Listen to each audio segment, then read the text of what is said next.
கிறிஸ்துக்குள் மிகவும் பிரியமானவர்களே, ஆலயம் முழுவதுமாக இடிக்கப்பட்டு நொறுக்கப்பட்ட போதிலும் சபை விசுவாச மக்கள் அனைவரும் இடிக்கப்பட்ட பகுதியில் நின்று தேவனை மகிமைப்படுத்தும் காட்சிகள் தற்பொழுது வைரலாகி வருகிறது.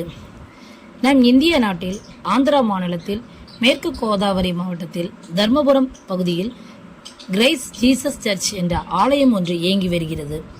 இந்நிலையில் இந்த ஆலயத்தின் சில பகுதிகள் சட்டவிரோதமாக கட்டப்பட்டுள்ளது என்று நீதிமன்றத்தால் ஆணை பிறப்பிக்கப்பட்டு இடிப்பதற்கு உத்தரவு பிறப்பிக்கப்பட்டுள்ளது. அந்த ஆணையில் தேவாலயத்தை இடிக்க வேண்டும் என்ற எந்தவித குறிப்புகளும் இல்லை. கடந்த சனிக்கிழமை அன்று அங்கு வந்த அதிகாரிகள் 12 வீடுகளை இடித்ததோடு ஆலயத்தையும் இடித்து தரைமட்டமாக்கினர். இந்த சம்பவம் பெரும் அதிர்ச்சியை ஏற்படுத்தியுள்ளது.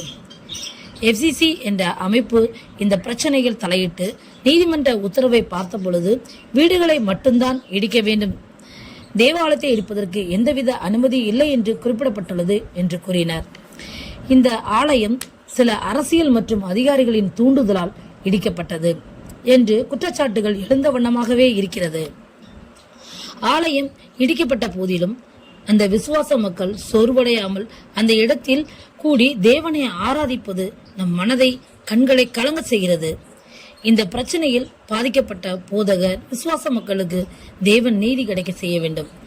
மறுபடியும் இடித்த தேவாலயம் கட்டப்பட வேண்டும். நாம் அதற்காய் பாரத்தோடு ஜெபிப்போம்.